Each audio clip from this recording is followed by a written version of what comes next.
Kwabena, Agyapong is my guest right here in the African History Club.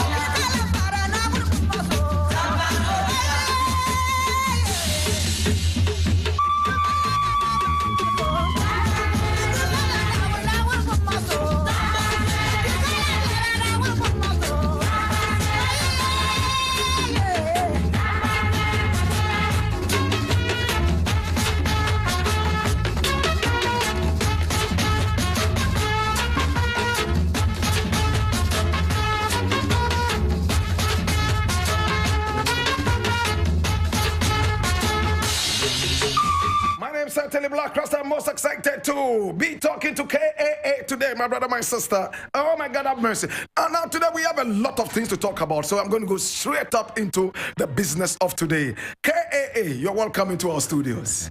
That's a thrilling entry. The kind of energy that I feel in this room because of what you're saying, and truly African show. That's true. A truly African show. And I'm impressed with your surroundings. Beautiful studio. Thank you. I've never been here before. Wow. Wow. We are happy to have you here and to host you. That's right. And if there's anything you want to drink, it's just at your fingertip. Just let us know. From tea all the way down to, any other thing, we'll provide that. KAA, you're welcome one more time. Thank you very much, Black Rasta. I'm so excited. When you mentioned T.I. Amedia, it brings memories of my past. I schooled at Royal International School, which was opposite. Opposite, right? Opposite. Right, wow. Opposite T.I. Media as a kid. That's where I did my common entrance and all that. So T.I. Media is something that is part of my history. We also know Royal very, very well. In fact, very, very well. Wow. So we have so many things in common, actually. I mean, you went to Mfasepim in 1974, and that was the year I was born. Then you went all the way to the University of Science and Technology. I was there too, 16 years after, you entered. So we have a lot of things to talk about today. That's right. All right, so walk me through your childhood. Where were you born, and to who were you born? I was born in Kumasi, Independence Day, 1962, March 6th. Konfanoche used to be called the G. That's the contractor that built the hospital. So as kids, we used to call Konfanoche Teaching Hospital G. And my mother told me I was born at 1 p.m. Wow. Independence Day, to Margaret Agyapong, who used to work as a stenographer secretary at Shell, Ghana. And then my dad was a lawyer at the time, lawyer Kojo Agyapong. So I started schooling, as I said. It used to be called Modern City Academy, and then I moved to Royal International. It was changed to Royal International when we moved to Asokwa, opposite T.I. Media. That's where I had my common entrance exam in 1974. I used to be quite a smart kid. Wow. I topped my school. Wow. One of the top grades in Ghana at the time. Got admitted to Mfasepim School in Cape Coast. So those were my beginnings of the training. And in those days, you go to school at 12 years, 11, 12 years, you go and meet what you would refer to as men at the time. The sixth formers were 18, 19, 20. Right. Who were imposing discipline, a kind of hierarchy that you need to respect at Form 2, Form 3, and in Mfasepim, they used to discipline us. So, wow. And they built us to tough because a lot of homoing, pulling of your nose. Hey. And, so by the time you finish your O levels, you are a rounded man. And there, early morning you're waking up, you have to go and either clean the toilets or go and sweep. So you're given the domestic chores. You get trained to lay your bed, to lay your senior's bed. So till today, I think perhaps very few people can lay a bed better than I can do. Interesting. That's right. Interesting. And, O levels in Mfasepim at the time, got a distinction. Wow. In 1979, came back to Mfasepim, became the library prefect. Library prefect, yes. And then went to Tech Civil Engineering from 1981. Of course, I'm sure the sad chapter of my life in 1982. 1982, right. Yeah, 6 months after the revolution, when my father was one of the 3 High Court judges who were brutally kidnapped and murdered.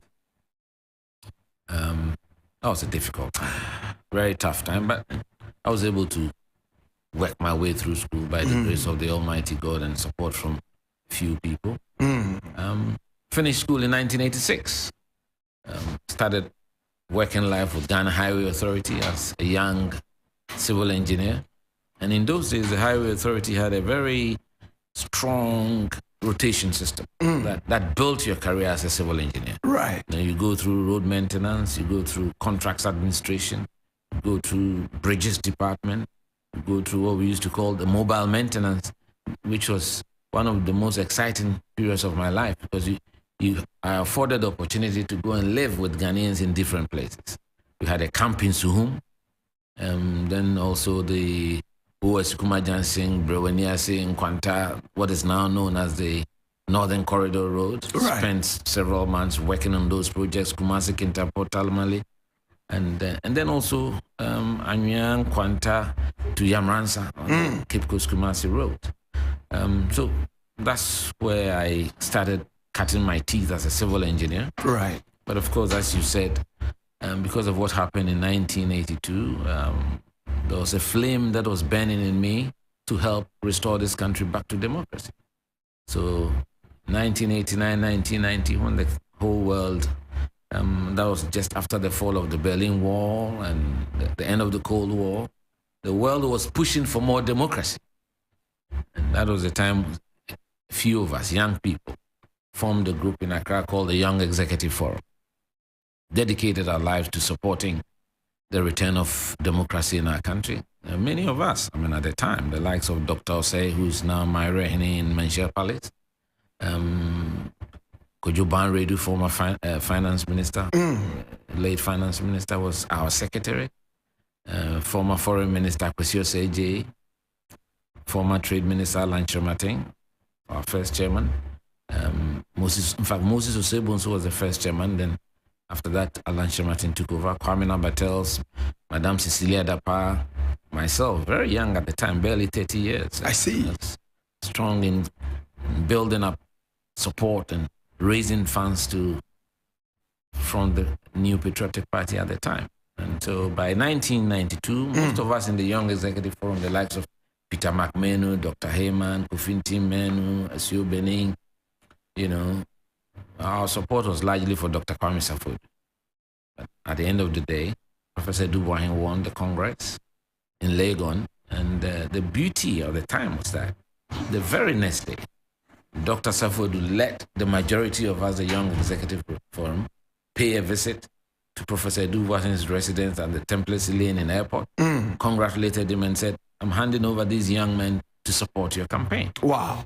In those days, it was a tough campaign. About 8, Dr. Selby, Mr. J. Kufo, Kodia, J. Addison, quite a big field. But in those days, we lived by our very core principles of choice. Right. And you were not penalized for choosing someone over the other because we believed in democracy.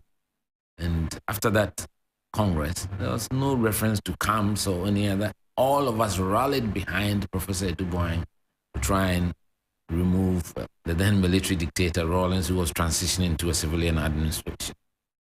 So that was the beginnings of my interesting. And then at the time, also I had become, as you said, quite popular as a national figure much earlier because I used to host the sports highlights for several years, close to a decade. Wow.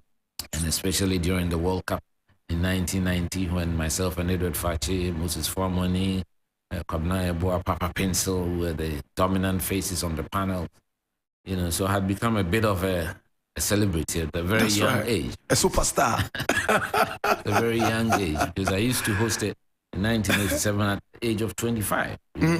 In those days, there was no 3FM. There was only Ghana Broadcasting Television. Yes. You understand? That's true. Heading into the election, there was a feel that perhaps I could use the goodwill I had generated as a public figure in Ghana to support the candidature of my presidential candidate, Professor Dubois. And so I became the face on national television doing party political broadcasts, for the NPP, trying to prevail on the Ghanaian people to support the good old professor. Right. But as we all know, in 1992, it was a very tough time. Those were the times, very difficult times to say you are MPP or a Democrat. Right. We were under tight military rule with all the excesses that came with it. But at the end of the day, our hands were tied behind us as a political party. We didn't accept the result. And we wrote what we call the stolen verdict. It's a long story. Yes. Just to give you a little summary yes. of the rules. I appreciate that. So my guest is KAA, Kwabena Agyapong, and we have a lot of things to talk about today. Now tell me, did you decide to choose politics over your civil engineering?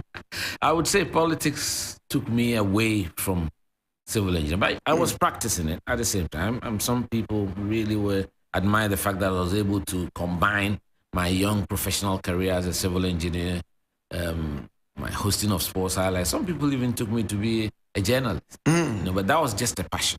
That's right. Okay, and then also my political activism. But as I said, there was a burning desire in me to see Ghana become a democratic country so that all our rights will be respected and the Ghanaian people will be able to realize the full potential.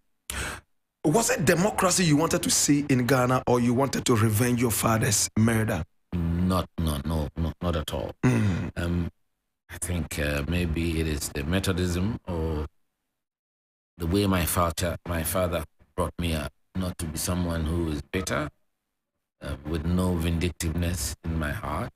It was a painful, difficult experience, what transpired. But by God's grace, I was able to live through it. Not only me, the whole family. And many Ghanaians lost their lives. Yes, Over 500 Ghanaians lost their lives in the early days of the revolution. So it touched many families. And, so there was a determination to bring back democratic rule, so that one man's dictatorship would never happen to Ghana again. So all those excesses that happened, those who suffered traumatic loss and people had to run away into exile, died in poverty and penury, outside the country. There was a lot of suffering.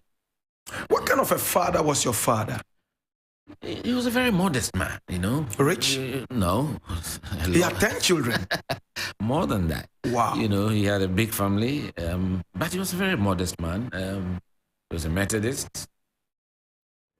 And so he brought me up, not to be materialistic. And he himself showed me a few things in life, Was he a polygamous man? I wouldn't say so, but in those days when you're a young lawyer and you have just arrived in the country, the young girls will come after you. Of course, and then my mother left back to London to continue her studies. And so these things do happen. Yes, that's true. So I wouldn't say he was a polygamous man per se, but of course he had a large family. A large family. Yes, and he was a good person, very nice-mannered, very calm. Told me the story about how he was born in Oyoko, in a shanty. Had to walk to Asokore Methodist, walk through the bushes to go to primary school. Fortunately, he was also bright. The Methodist Church supported his schooling through Secondary Methodist and then through Infancyprim.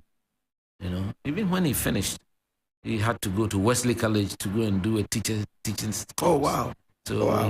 He graduated with the teaching certificate A. Wow. Before he went to UK with a CMB scholarship to do law. But immediately after his law course, at that time, he had the opportunity to be made Ghana's ambassador to France in those days, but he turned it down and decided to come back to Ghana and start his practice. Interesting.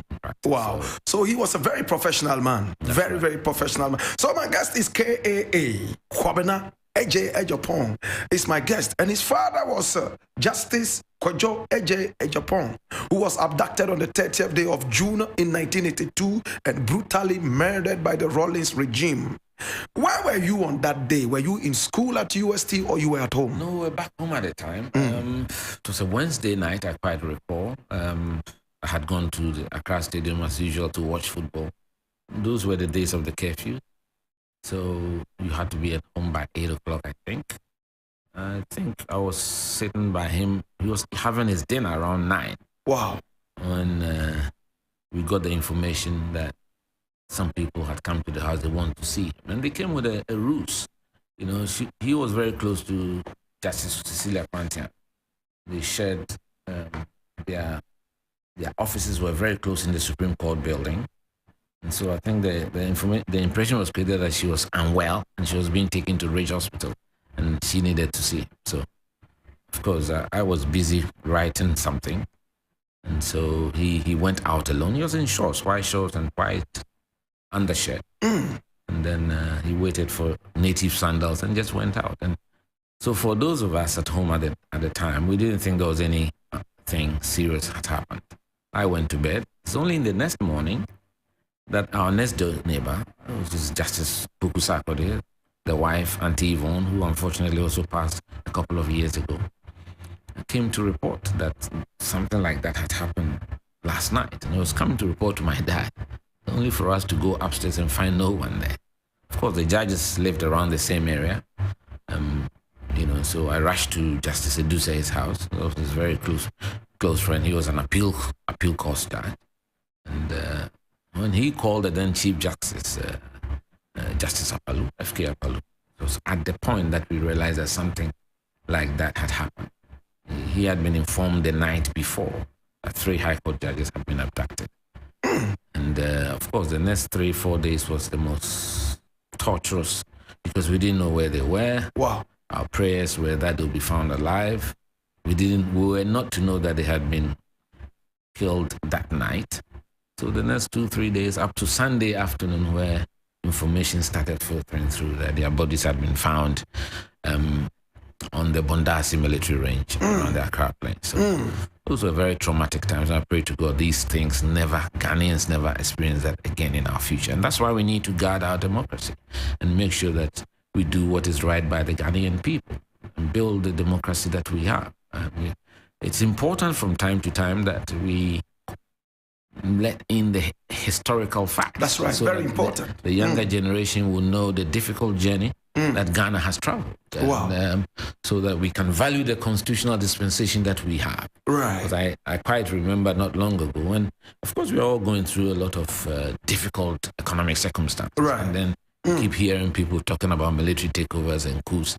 And you begin to wonder, they have never experienced anything like that. Because the majority of our population is now very, very young. According to statistics, maybe those under 40 are well over 60% of Ghana's population, 65 or so. So they will not be privy to what has transpired. And I think it is our sacred duty, our generation who live through this transformation, to always sound a word of caution.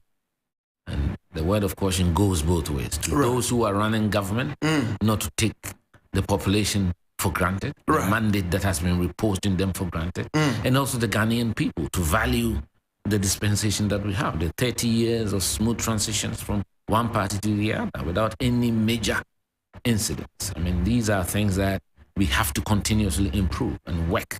And that's why I'm in this struggle, and that's why I'm in your studio today. Yes. To announce myself that. For real. I mean, we would go into your presidential ambition. In the interim, did you go to Bondasi on the day it was announced bodies had been found? No, of course, at that time, no, you can't. In those days, it was just a military administration and the country was under curfew and everybody was terrified. So we only informed that the bodies had been brought to 37 and that was the only time. And they were in a very badly decomposed and charred state. Wow. We're even fortunate that it rained that night because they had doused their bodies with petrol and set it on fire. So I think they were trying to let the evidence disappear. But God being so good, there was a downfall that night, so we were able to recover the charred, decomposed bodies of my dad and his colleagues. I read the letter that the administration of the University of Science and Technology wrote to you from the Independence Hall, my hall of residence as well. Oh, really? Oh, yes. And then we have a lot of things. Things in common, and it was very emotional. Yeah. You were able to drag through school and all that. But when your father's body was found and all the things that you went through, did you ever get compensated for this? No, not really. In fact, we were treated very badly. Even our we were thrown out of the official house within 3 months. Wow. And even his official vehicle, which I thought my mother should have been allowed to use, was taken away. And I said to myself, I mean, I would never stay in a government bungalow. Wow. You know, so my mother did very well. It's not my biological mother.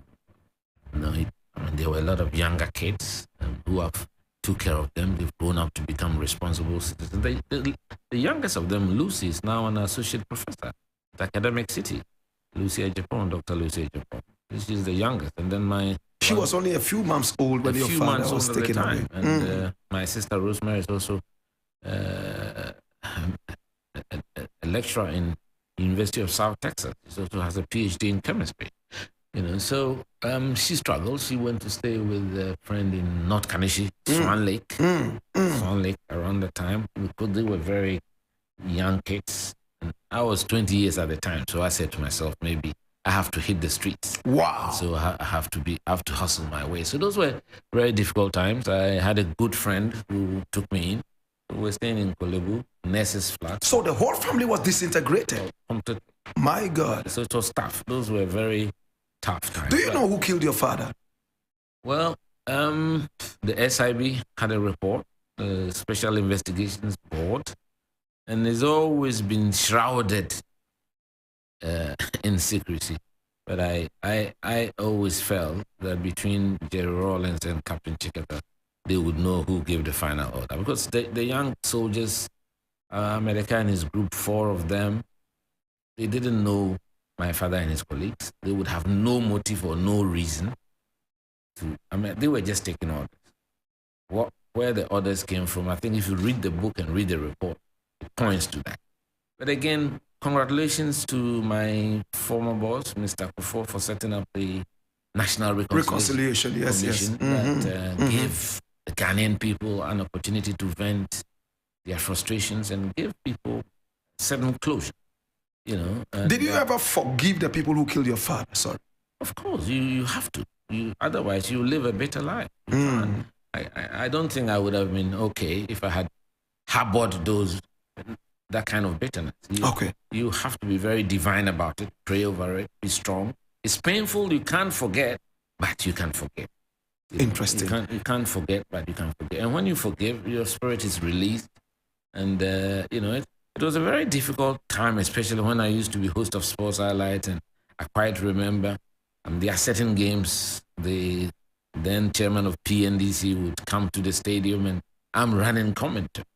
You know, it was a very emotionally tough experience. Interesting. You know, and then especially one day when Nana Yao Kunedu, the boxer, was defending his world title at the Accra Sports Stadium. I know Rollins was a very big boxing fan. And around the 3rd round, he just popped into the stadium and walked right into where the was still ringside. And we had eye contact, but we didn't. I mean, we avoided each other. Did he know you? Of course he did, for a long time. And back the first time I close contact was when I was General Secretary of the NPP, when I had to go and deliver a fraternal message to the NDC conference in Kumasi, and that was one of the most difficult times.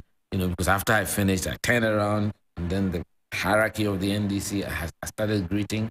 Of course, the later Mr. Atta was a senior mobile. I didn't meet him in Infansu, but some of his siblings were my mates. So I shook him, shook President Mahama, and then there he was, you know, why with the full camaraderie? I said, look, I prayed to God, I shook him, squeezed his hand a bit, and looked into his eyes, and then Elijah Idris Mahama and all that. That was the first time. And the last time, I think, close contact was Jacob Blante's funeral. What happened there was very strange. He took off from the high table where the former President Kufuor was seated there, President Mahama was seated there, and then he walked straight to me with his wife, Nana Yakubu. Shook my hand, said a few words. Do you remember what he said? I do, but I want to keep that. You want to keep that? Wow. We exchanged a few words, and that's it. Did he ever apologize to you for what happened?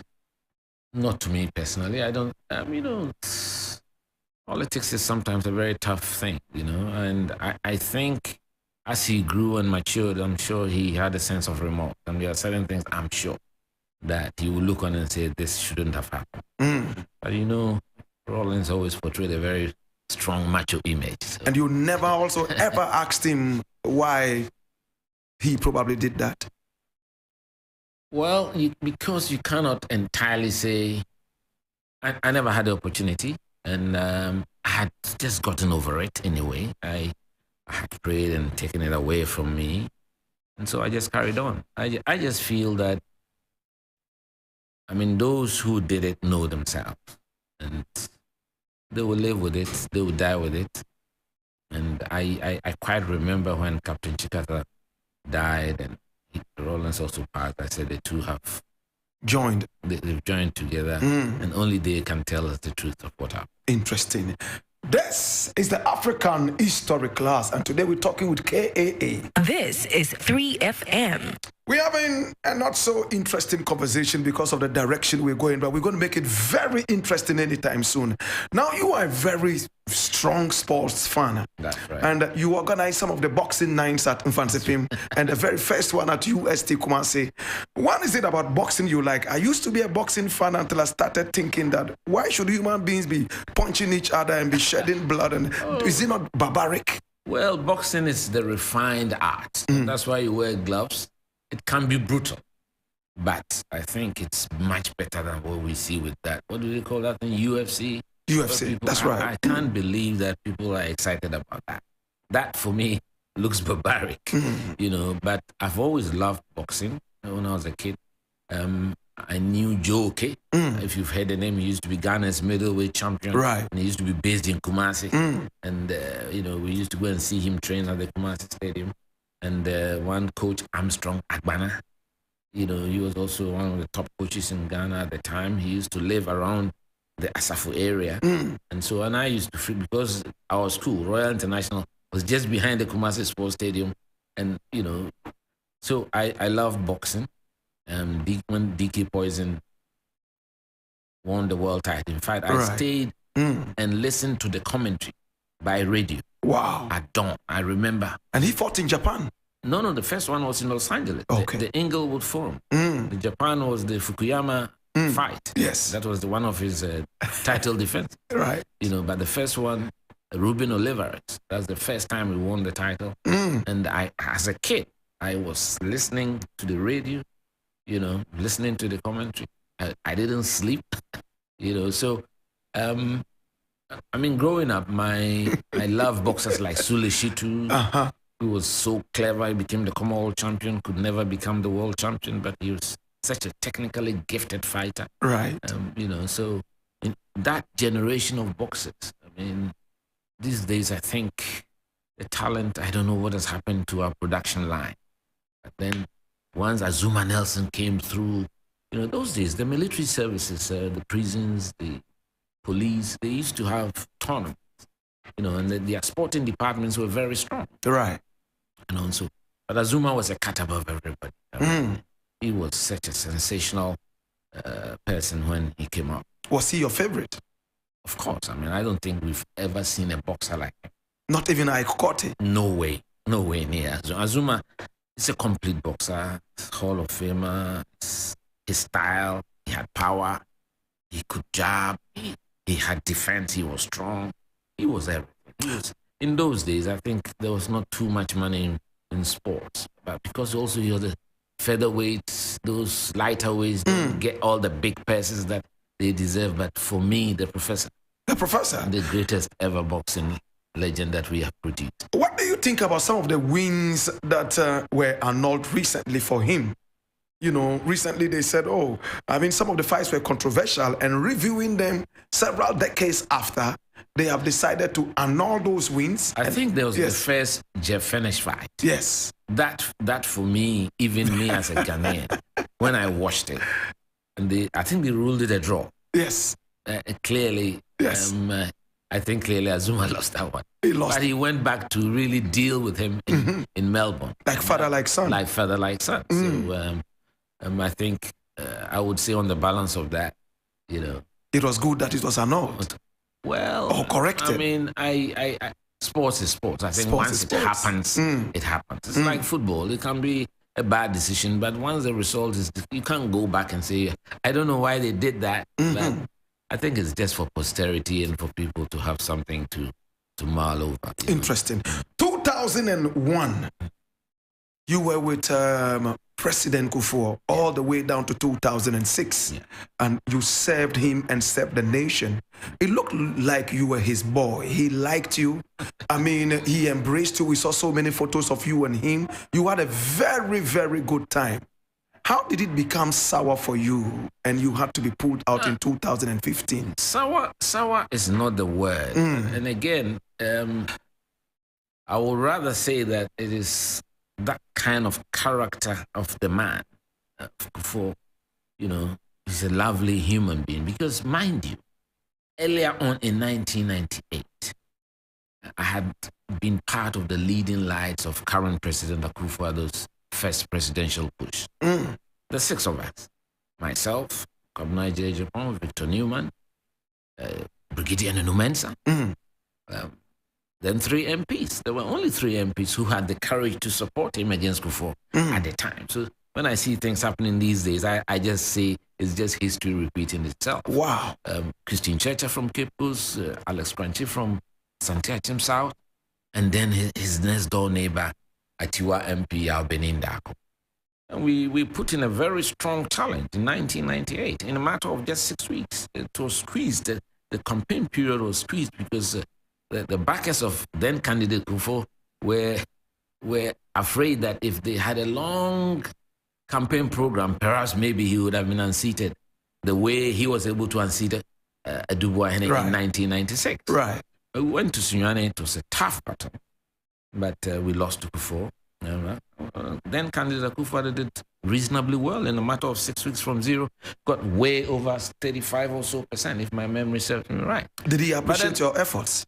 Of course. Okay. The whole nation did. And what the beauty of it was, even Mr. Kufuor then, because I had been part of a team that was campaigning to unseat him. He then went further to acknowledge what I have done for the party from a Dubois time, and knowing me to be a very hard-working campaigner and activist who had the tools, so he drafted me into his campaign again. Wow. I was part of the national campaign in 1996 under Alhaji Isaka Inusa, who had then defected to the NDC by 2000. So then Jacob Richard Blomty had been installed as the campaign manager. He invited me to his cantonment residence, and then we started working together. At that time, there was no title like Director of Communications of the NPP. But effectively, I was discharging those responsibilities, organizing the media front for us, placing adverts, editing videos from the field, and sometimes also doing the interviews and being the face and the voice of the campaign. So it came as no wonder to me. Did you have a salary? As press secretary? Of course. Okay. As press secretary or no, as... campaign. No. In that time, no. Wow. No. From 1992, all of us, we were even contributing to the party. That was how this political thing was fashioned. Wow. Based on dedication, voluntarism, sacrifice. Right from 1992. In fact, with the Young Executive Forum, every month, religiously, all of us will make contributions into a pool and ship it off to then General Secretary Eugene Boateng to help with his running of the party's machinery at Kukumemle. Were you marrying this with your civil engineering? Yes, I was. I said, I was working at highways, but after we lost the election and having come out openly against the now president and being part of a state institution, I felt I had to leave because nobody was hounding me out, but it was becoming a bit uncomfortable. So I left around 1994, set up my own private firm with a colleague of mine, Constru Consult. We did a lot of solid jobs. If you go to Obuasi, we were project managers of one of the largest housing. That was the first modern housing estate in Ghana. It's called Tiny Roland Estate. Were you victimized in any way? A few, quite a bit. And I quite remember after that project in Obuasi, that's how come we also worked on the Trasacco Valley. I mean, the external services, setting out the site and all that. My company did that. Wow. In those days. I quite remember we won a job with SNIT, and I was summoned to the SNIT projects office. It used to be in Adabraka, and we were told that despite the fact that we've won it, we will not be given the job. So you were denied? That was a political decision. Oh my God. I quite remember the one who was then projects director at SNIT used to work at AESC. What year was this? This must have been in the mid-90s. I can't put a finger, maybe 95, thereabouts. It means Rawlings was still in power? Yes. Interesting. Wow. So it was, these were difficult times. You were supporting the party at the risk of your professional growth.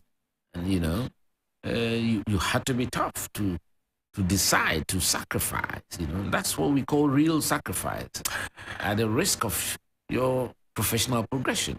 But we did it because we were dedicated to seeing this country move forward as a democratic country, where all of us will have our rights respected. No one particular person can dominate the political space. So it was worth the risk that we took. Interesting. Now, I've read a lot about you and Nana Akufo-Addo. You had to leave your work, go support him right from the start when so many people did not even believe in him. Even after he lost, you were still supporting him in one way or the other.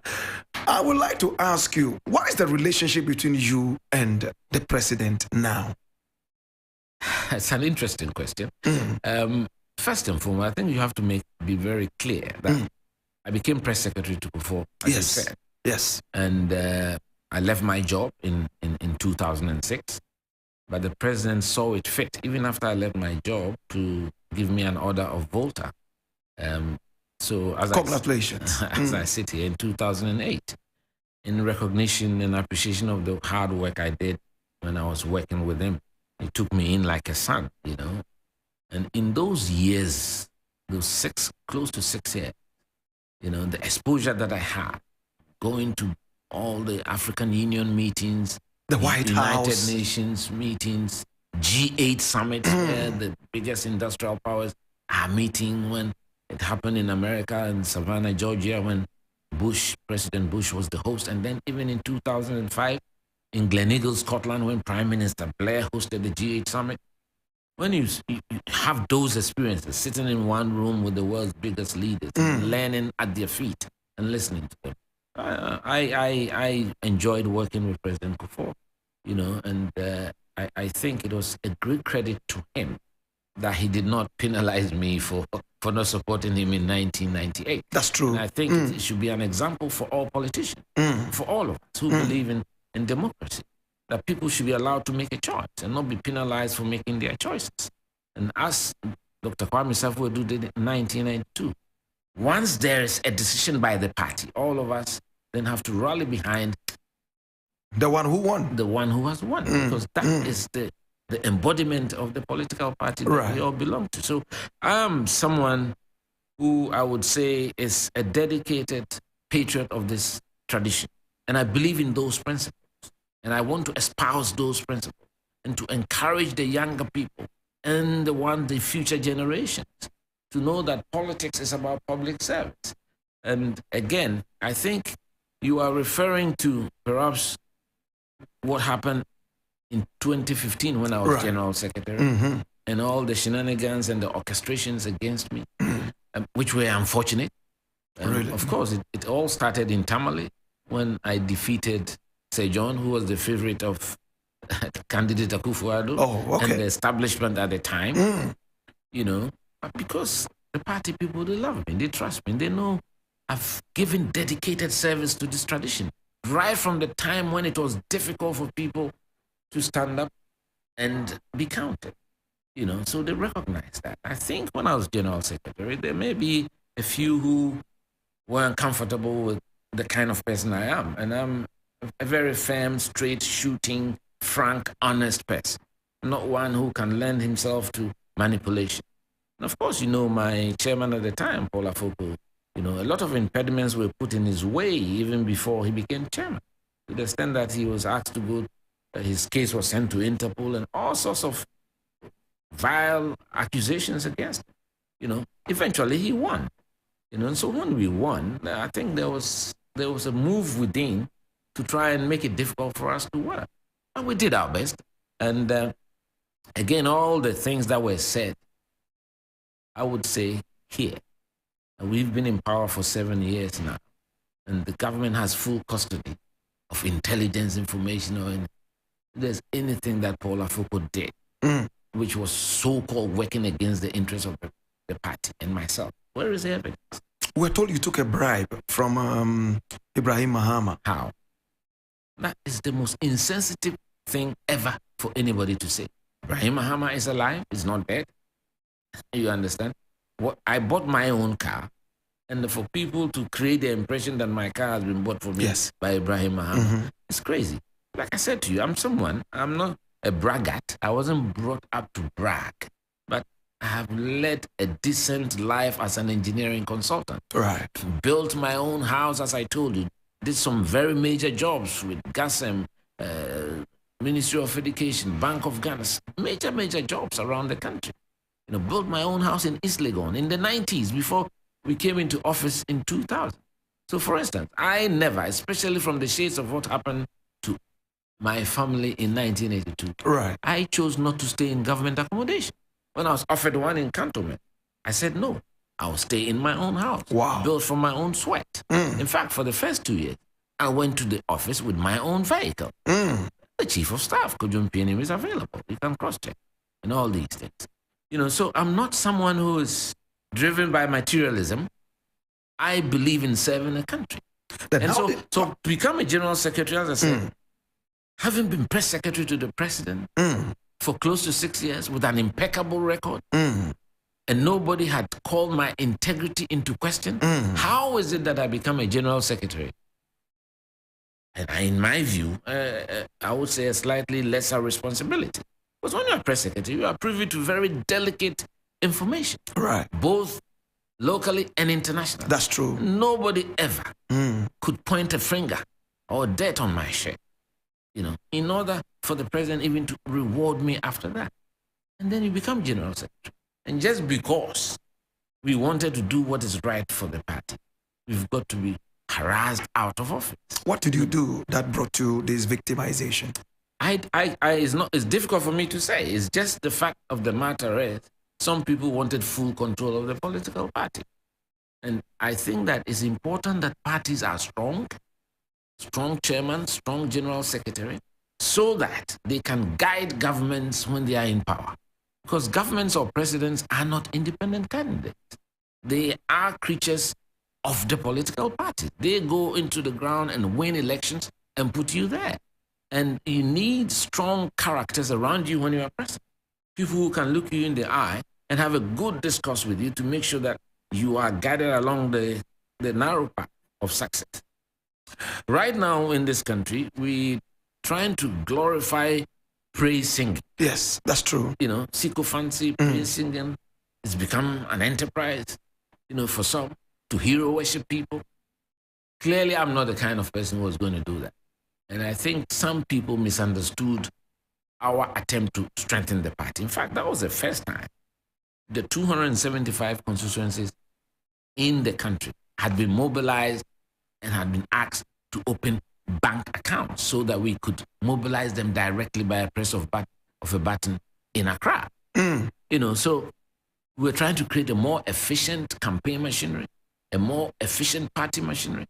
And as soon as the first tranche of money went in, I'm sure you know of the case of part of the party's money now moved into a separate account behind the back of the chairman and the general secretary. Very vividly. Yeah. Yes. So that was when the attacks came. That was when the attacks came. And when the chairman was being removed, in my view, unjustifiably, a chairman who had been given a mandate in Tamale. Petitions were engineered against him. The petitions never followed the due process. The party has a process. If you want to file a petition against the party chairman, you've got to lay it at the headquarters of the party. We never saw anything like that. And so for the chairman of the disciplinary committee to summon the chairman of the party to a hearing was unheard of. It was quite against the dictates of our party. It is only the steering committee that has the authority to receive petitions, review the petitions, and on the face of it, if they think there's a case to answer, ask the responsible officer to go and meet the disciplinary committee. No such thing happened in Paul Afoko's time. And so when he refused to submit to that invitation, he was doing so justifiably, So they then recommended his suspension. And I fought against the suspension. I said, I didn't understand that, to the extent that at the time I was even outside the country, traveling with the then candidate Akufo-Addo in Amsterdam. We went for an international conference. And I told them I was not happy with what was happening in Ghana. Because how could an emergency national executive committee be convened without the say-so of the chairman? He was in the country. He was in the jurisdiction. The presidential candidate was not there. His vice, Dr. Baromia, was not there. The chairman was not there. He did not initiate it. The general secretary was not there. Former President Kufuor was not there. The minority leader in parliament, as he then was, Chairman Sabunsu, was not there. His deputy, Dominic Netu, was not there. The women's organizer, Otiku Jaba, was not there. How can you possibly constitute a group and call it the National Executive Committee with all these titles absent, and then proceed to take the most far-reaching decision to suspend a chairman who has been elected legally? Yeah, elected. And expect that me as General Secretary, I would be happy with that. So I said I wasn't happy with what has happened. And so I left his company in London. We were on our way to the US and Canada. Whose company did you leave in London? Presidential candidate. So because these things happened behind our backs. I couldn't believe it, that such a thing could happen. So I left his company and said I was coming back home because I was unhappy with what had transpired. Came back home and, of course, went straight to past President Kufuor and complained about it. I think what has happened in the party is not good. It's not useful for the party. It's against the procedures of our party, and we have to act. But of course, we all know it's our political party. We have rules and regulations. And at that time, there had been a deliberate orchestration of confusion at the party headquarters, always in the news for the bad reasons. Why would we, those who are running the party, be responsible for that? No. It is those who were seeking to benefit from our absence who were orchestrating all this confusion. And Do you know some of these people? I'm sure they know themselves. Do you think Nana Akufo-Addo is part of them? What is important that I was surprised that having worked with him for so long, having sacrificed my political life, especially in 1998. Yes. And then as presidential candidate, not only him, a lot of the elders of the party, that they could look on for those spurious allegations to be made about my character. When they knew me personally, I had worked with them from a Dubois Hens time. They know the standing that I have and the principles that I espouse. So that is where, so I was very unhappy with that, and all the things that you've said. They even accused me of getting as part of the package, a scholarship for my wife to go and study. Yes. Which is so far from the truth. My wife left this country in February 2012. When at the time, Professor Mills was the president. We were not to know that Professor Mills was going to not be part of us in July. How is it that 3 years down the line, you can cook up a story and say that as part of a package that has been made for me, my wife has been given a scholarship? Was it investigated? Were you given the opportunity to speak? Of course. I provided all the evidence that there is to provide to the disciplinary committee, but you see, this whole thing was orchestrated. In fact, when I tried to prevail on Chairman Afoko to appeal, and let's at least use the party's procedures, although what has happened, in my view, was not according to our procedure. And justifiably, he was unwilling to do so. But I was able to prevail on him that, look, Chairman, this is our party. Let's find a way of resolving this thing in-house. So he filed an appeal. I subsequently informed the steering committee, and then we informed the National Council. We set a date for the hearing of the appeal. Our own constitution dictates to us that when you filed an appeal, then you have a 21-day, what we call stay of execution, what the lawyers call the stay of execution, which means the original decision does not hold. It's on hold, yes. Does not hold. During that interregnum, there was a big event at Alisa Hotel, which was being done by the Electoral Commission, and putting out the results of the reforms that we were engaged in. And I had been representing the New Patriotic Party as the General Secretary. So I was going to attend that meeting. And then, of course, the chairman said he wants to come along. I said, yes, why not? I still regard you as the chairman of the party because at least you follow the dictates of the party's constitution. You filed an appeal. An appeal, yes. There's a 21-day of execution. So when we arrived at Alisa Hotel, of course, TV3 was the station that carried it live and all that. Then the attacks on me that I had repudiated publicly a decision of the National Executive Committee by coming along with the chairman who was on suspension. But the chairman has satisfied all the dictates of our constitution, putting an appeal. There's a 21-day stay of execution. You understand? The appeal had not been finally determined. That was when I was attacked. That was my first charge, not respecting the decision of the National Executive Committee. And shockingly, what even happened during the day of the appeal, in spite of the attempt by the former president, who was there at the appeal here, try and impress on the council that political parties need unity to rally people around. And he hadn't seen that there was anything really serious that the chairman had done to justify his removal from office.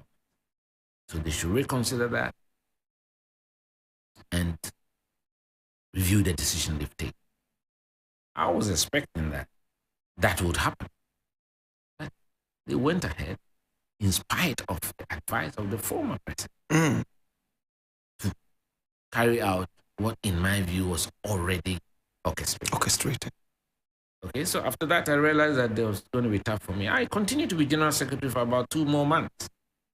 But quite clearly, I was completely dissatisfied with the treatment of Paula Fok. I wasn't going to, but I mean, if I was an opportunist, I could have played along and perhaps I would have stayed in my position. That is not how I've been trained by my dad. That is not how I've been trained. I'm very firm, truthful, and straight to the point. I disagreed with them, so then the orchestration started. They realized that those reasons were not strong enough to convince the multitude of party people who respect me and know what I've done for the party, the work I've done for the party. So they started this orchestration of vile propaganda and lies and, Were they? When you want, where take a bribe from who? And how? Ibrahim. And for how much? And where are the proceeds of that bribe? Where is it? I struggle to survive, If you have to sell a party, it must be for something very big, Did you ever speak with Ibrahim Mahama about this issue? What's your relationship? No, I think the last time I was on Peace FM, maybe a year ago. And again, some of you in the media, I was very disappointed in your conduct because I felt as former press secretary, you know me very well. A lot of you have worked with me in my official capacity and know what I stand for and what kind of person I am. And I'm not one given to these monetary things. In fact, much, much earlier in my life in 1999, those days I held 7 press conferences in this country, calling on then the president, holding him responsible for my father's death and that of his colleagues. At that time, some senior people offered me money. I threw them out. They offered you money to shut up? To shut up, yes. Wow. They are still alive. I threw them out. May we know these people? It's not everything that you want to publicly put up. But money has never been a motivating factor in my life. Were they members of your own party? So for you, for them to create that impression. In any case, as I said to you, I had worked as a civil engineer. I'm not a rich person, but I'm not a pauper. I built my own house. I have a few good cars. In fact, in 2007, when I was the youngest of the 17 presidential aspirants, I had a 4-car convoy. And I had a Land Cruiser at the time, the older version. You understand? A Forerunner, a Ford Explorer, and a pickup. So I've lived a reasonable life from the sweat of my engineering career. Right. You understand? Right. So for people to create the impression that I could be bought with $100,000 vehicle. One car, that's very insulting. And again, And a scholarship for your wife. I mean, it's never true, you know. And all this I submitted. In fact, with my wife's scholarship, GIG, where she still lectures, she's head of the department, is now Unimac, University of Media and Communications. You know, at the time she had her admission, they said they didn't have money. For the first 2 years, I had to pay from my own savings. Wow. To pay from my own savings. Wow. And I submitted same to the disciplinary committee. How did they convict you then? I don't know. It's for you to ask them. As I said, this was just orchestrated. Well, there was no basis for what happened. And again, that's why I want these things I've been able to put behind me. Oh, really? And moved on. Because even in 2016, I supported the party. Yes, you still came back, I mean, from the... Yeah. And So 2020 as well. What worried me was for these elders who have known my contribution and my hard work in this party to sit unconcerned. And then what we call the underground whispering campaign to damage my political career and also my reputation, when they knew what they were doing was a lie. Did you talk to the president about it? Because he was your buddy. He was somebody that you were quite close to. I didn't speak to him about it. As I said to you, I was unhappy and disappointed, not with him alone, but a lot of the elders who had worked. Maybe he was angry you left him in London. You walked away from him. I walked on principle. What happened was wrong. You cannot suspend the party chairman based on that. So I left on principle. And I disagreed with that suspension up till today. That Afuku didn't deserve to be suspended. You understand? And if I had to pay a price for being suspended too for nothing, what about Crab? What did Crab do? Crab didn't do anything. He just said he also doesn't understand what is happening. He won't attend the hearing. I chose to attend. For this is my crazy love for the NPP. Because I didn't understand what was happening. The petitions were engineered from some two so-called party members in London, not even in Ghana. And on the day of the hearing, they didn't even turn up. So I was expecting the disciplinary committee to dismiss their petition. But they held on to it. You know, so it is important that I debunk very clearly, because as I go around, it provides me this opportunity, especially this contest has provided me an opportunity to meet the party people and debunk all these lies and propaganda that had really been ingrained in the minds of some, to create the impression somehow or the other, someone whose father died tragically under the PNDC, a tradition from whom the NDC was birthed, then I would go and sell my party to that party. I mean, what kind of wicked orchestration can you do? This is 3FM. So a lot, because I kept quiet at the time, not because I believed in what they did. I kept quiet because at that point in time, we had done all the work. This is We had a 3FM. successful presidential primary. Then candidate Akufo-Addo, which they claim we were working against, had won by 93%. We had said to them that if you are chairman and general secretary, you cannot determine for the grassroots who they want, and you can't influence them. So this talk about we were working against them is hogwash. You understand? We won it. We had done the parliamentary primaries reasonably successfully. In fact, in one day, we did about over 250. One day, seamlessly. Because everything was done on the table, on the counter, and we leaned on the Electoral Commission to handle the operational side of it, to reduce as much interference as possible from party elements who had interest, in the matter. So we had a very fair and free environment, and that contributed to the 169 seats. By the time I was leaving office as General Secretary in December 2015, we had barely 4 or 5 outstanding constituencies to handle. Everything had happened quietly, neatly, and we had put together an arbitration team that had solved all the problems. Right. You understand? So this impression that was created that somehow it is because we were removed that we won, it is the most disingenuous impression that was created. We had done all the work.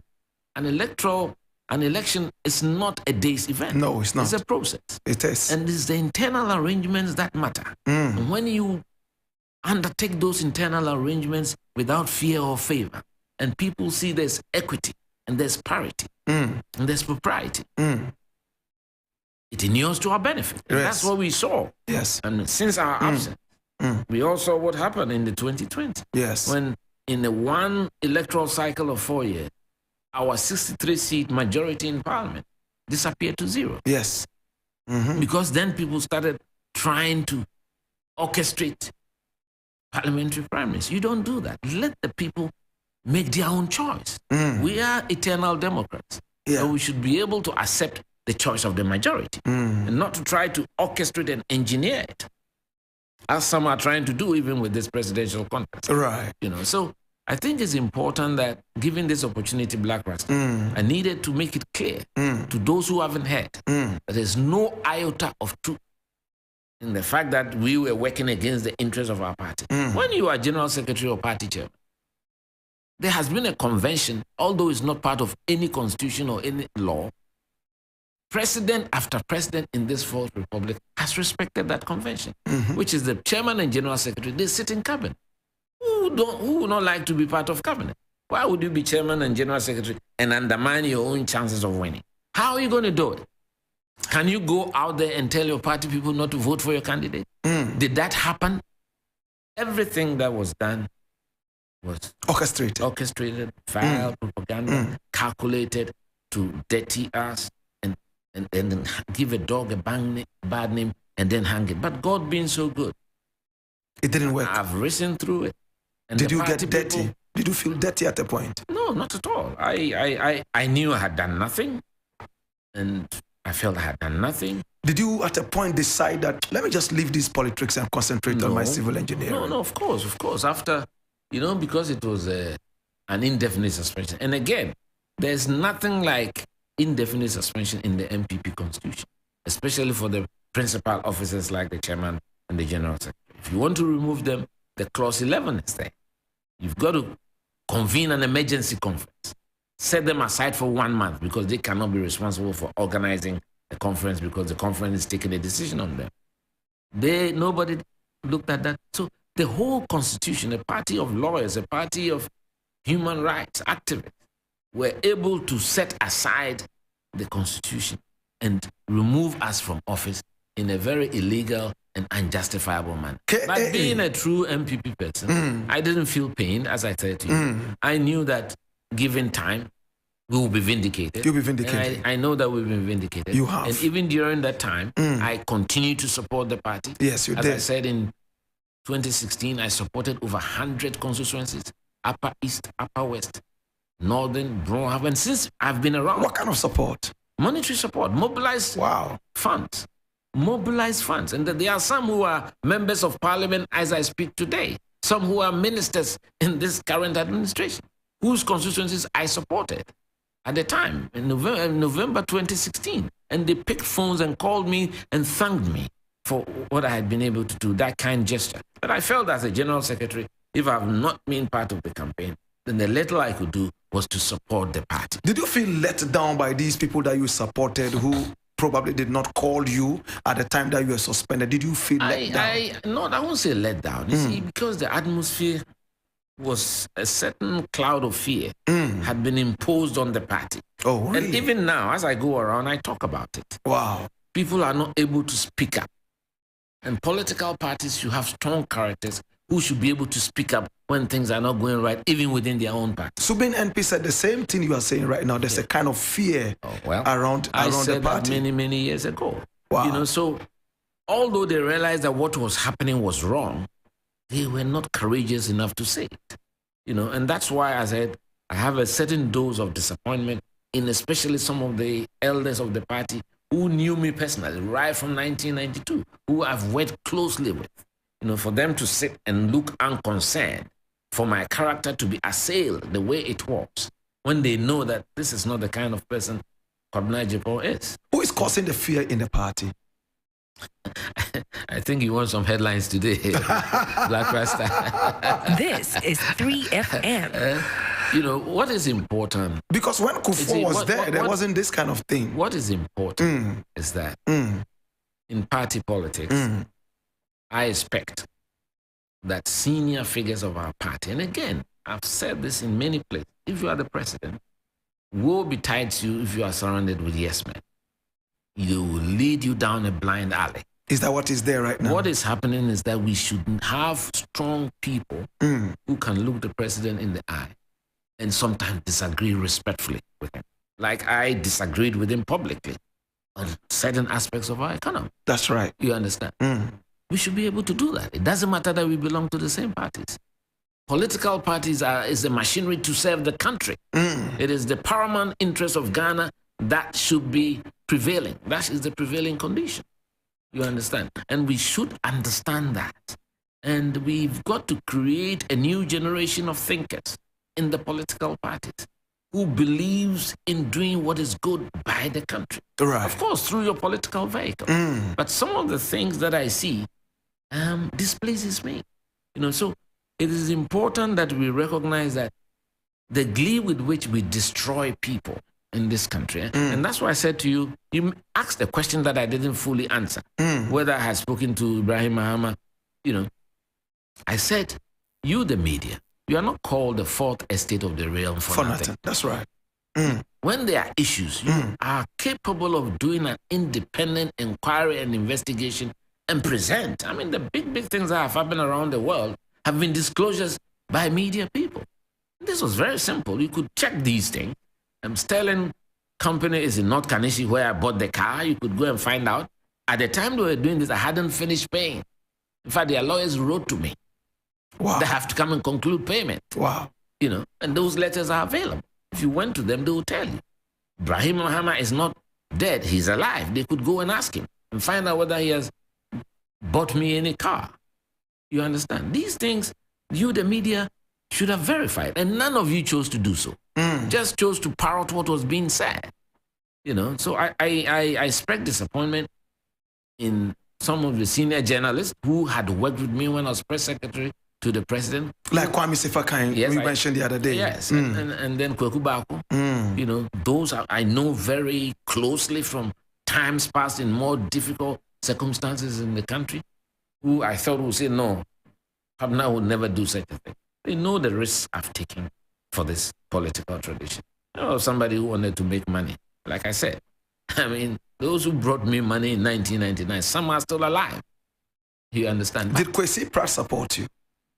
Kwesi has always been, you know, he's been a strong, when I say, of course, he doesn't support our political tradition.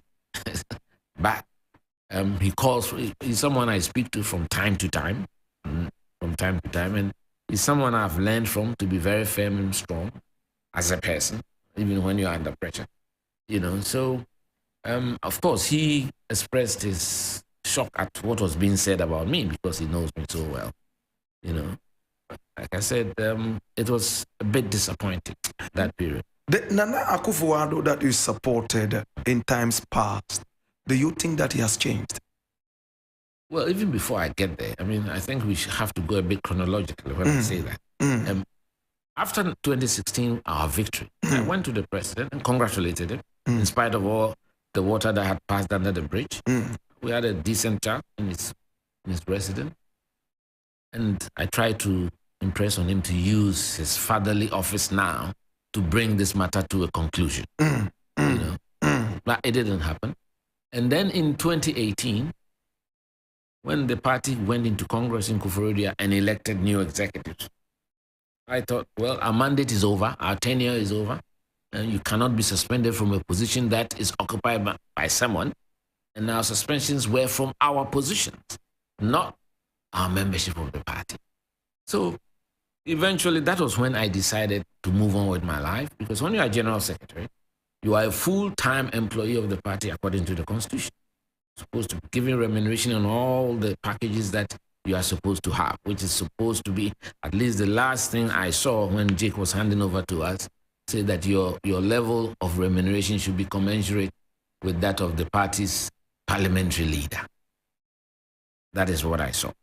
So I wrote to them that now that my mandate has expired, I think it's only fair And sometimes when I say these things, the media and some bloggers, they run with it in a different and in a wrong way. We don't do that. Yeah. You know, that I hadn't taken a cent from a salary.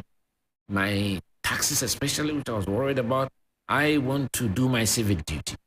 That at least my taxes should be paid to GRA, and then my pensions or SNET payments should also be sent to SNET. Even if what is due me is not giving me, those things should be done. But I haven't received any response till date. Wow. I haven't received any response till date. Wow. It was only after that I took up the appointment as Executive Director of Ghana Institution of Engineering. This So I became is Executive 3FM. Director of Ghana Institution of Engineering in 2018. And I was there till, of course, in 2020, the president invited me to come and join in this re-election effort. Oh, wow. Again, which I did not ask any questions. I didn't attach any conditions because of my love for this party. In spite of the fact that I had been very shabbily treated, I joined the campaign. I'm sure all of you saw me around the campaign. Yes, we did. With him. And did you do it from your heart, or you just wanted to be?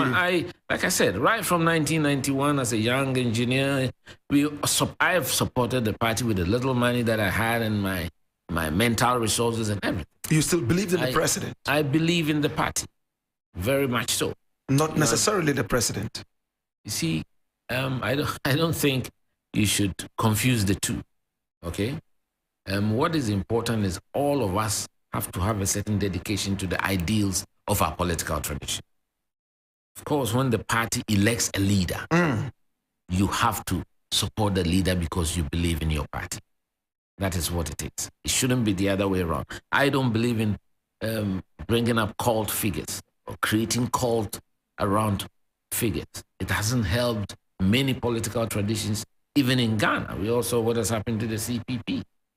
You understand? So I believe that this political tradition, the UP tradition, has survived the difficulties of the 66 years of our country's history because ours is based on principle. Now, all of us are equal stakeholders in this political party. Now, when we end up giving you political authority, you don't become a god over anybody. You understand? And that is why we have survived. You know, so there is the respect for knowledge, the respect for ideas. Ours is a party that was a party of debate. And that's why when I talk about the cloud of fear, where people don't feel enabled to be able to speak up when things are going wrong, that is very worrying. It's worrying. It's indeed worrying. It's indeed worrying. We have just about 5 minutes more to go, and this man sitting here is the next presidential candidate for his party, the NPP. Is that correct? Yes. I think if you look on my billboards, you see what I call a new dawn. I talk about a new dawn because I think after 30 years of our lives as a country, it is time for us to create a new vision for Ghana. When I say a new direction and a new dimension, our understanding of what party politics is and what governance is should change. We need a critical mass of Ghanaians, public-spirited individuals who are prepared to think in the collective, who are not individualistic in posture, who lead our country and take us all out of our situations that we find ourselves in. That is what we need as a country. We've tried a lot of things. I mean, it's not about policy. I mean, there's a whole gamut of policies that we have operated in this country for the last 40 years. Various development plans, 40-year plans, 70-year plans. It's not about the policies. It is about the implementation or the lack of it. It's about the management or the lack of it. Do you have the funds to win this? You don't need funds to win elections. Oh, you don't? No, I don't think so. Okay. You need a little money to move you about. You know, of course, you have to buy petrol into your car, go to a region, sleep in a hotel, that kind of stuff. Talking about But petrol for the car and all that, I would like to ask you to donate to this campaign agenda. In fact, KAA wants to be the next presidential candidate for the NPP, and he says it's the new dawn. You know what to do? You can donate towards this campaign via Momo 02000818228 02000818228. 28. Would you receive this money when they send it? To go to an account that it goes into, K for President, 2024. Yes. Do you need this money? Yes, we need it to move around. We need it to move around. And I've been to 15 regional capitals now as part of my first phase.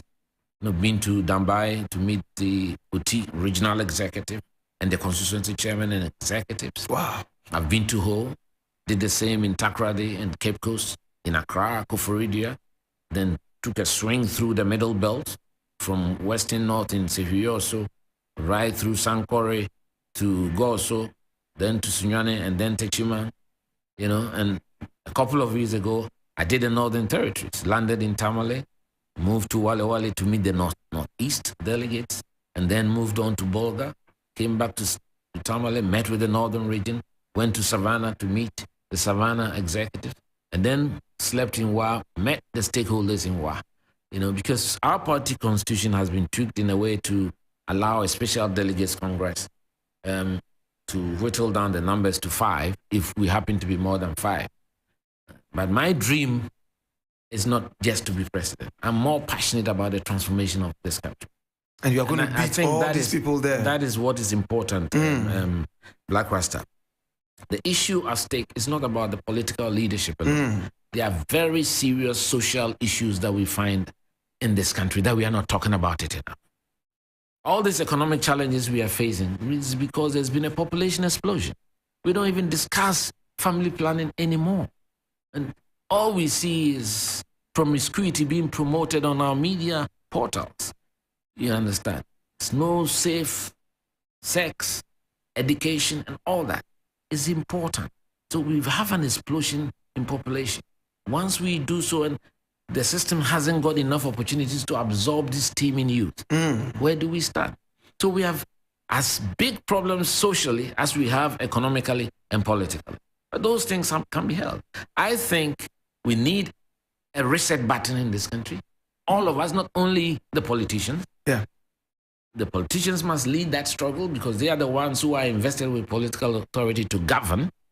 But every Ghanaian should feel a sense of responsibility to work towards the betterment of our country. And that sense of patriotism that allows you to put your hand on your chest to say you are working for my beloved motherland Ghana, which appears to have vanished in thin air in Ghana.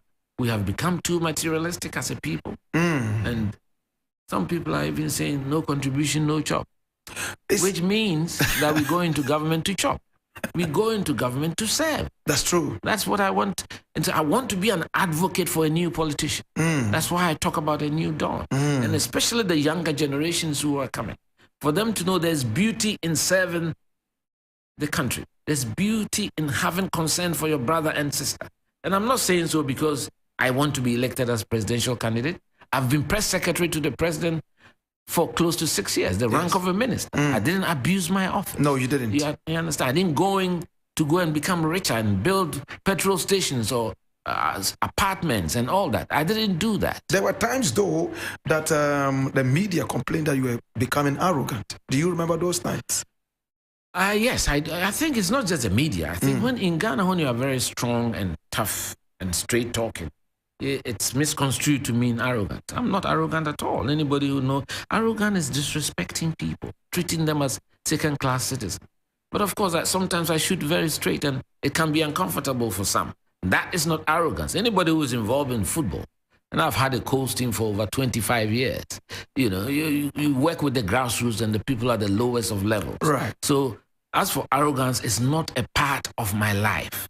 But I'm very tough, very frank and honest. But I'm flexible. When you recognize that something is wrong, you have to say you're sorry about it and you carry on. Should you become president, please tell me in clear terms, what would your vision be? First and foremost, we need to impose order and discipline in our country, in all aspects of national life. Order and discipline. In our country, in all aspects of national life. Compliance, quality assurance, quality control in whatever we do. As I said, we've practiced all the economic models. It hasn't yielded us the result that we wanted. So it's not some fancy policy coming from Mars or anything that happens. One, there's something called revenue and there's something called expenditure. That is the basis of human living. If you cannot balance your revenue with your expenditure, you are always going to be in debt. That's true. So it is important that we cut our coat according to the size of cloth that is available to us. So whilst you can talk about generating more revenue, it's easier to start cutting the waste in Ghana. That's true. And there's a lot of waste in Ghana. We've seen Auditor General's report one after the other. Corruption. First and foremost, it comes in years late, which should not be allowed. And President Agyapong will ensure that the Auditor General does his work in a timely manner. And then I would not hesitate to fire people and take the decisive, difficult decisions to send a strong signal to the country that this is a new era. It's a new dawn. We cannot tinker with the public treasury the way it is being done. You understand? So if you consolidate all these amounts of money that have been misapplied, according to the Auditor General's report, it's far in excess of the paltry 3 billion we are looking for from the IMF. Exactly that. So true. we have to look inside and look at how we can control our God-given resources properly. I mean, the extractive industry. There has been international audits of what goes on in Ghana.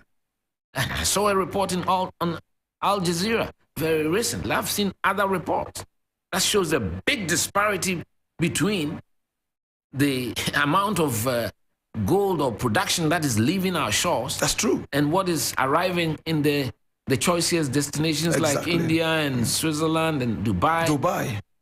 You understand? So there's something untoward going on. So if we cannot even monitor the production of our extractive industry, then what business do we have? All the resources we have been given. And now we have lithium. You know what lithium will do for the future. And I hope we can safeguard it properly. We should be able to be in a position as president to encourage Ghanaians to go into the mining sector in a proper way. And so that when Ghanaians become wealthy, they keep their money in Ghana.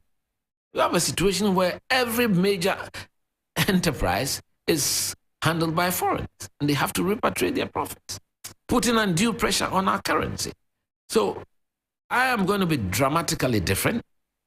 And I think after 16 years of the Akufo-Addo-Bawumia ticket on top of the NPP, there's a crying need for fresh energy, new set of ideas. And I think KAA, Kwabena Agyapong, I represent the new dawn that the NPP can use to win power in 2024. This is 3FM. Kwabena Agyapong, I have about 200 more questions for him, unfortunately. Wow. We have run out of time, and I'm going to be inviting him again. He's an interesting talker. I mean, he's a man that I've followed on TV for a very long time, and I miss him most of the time when I watch sports on TV these days, trust me.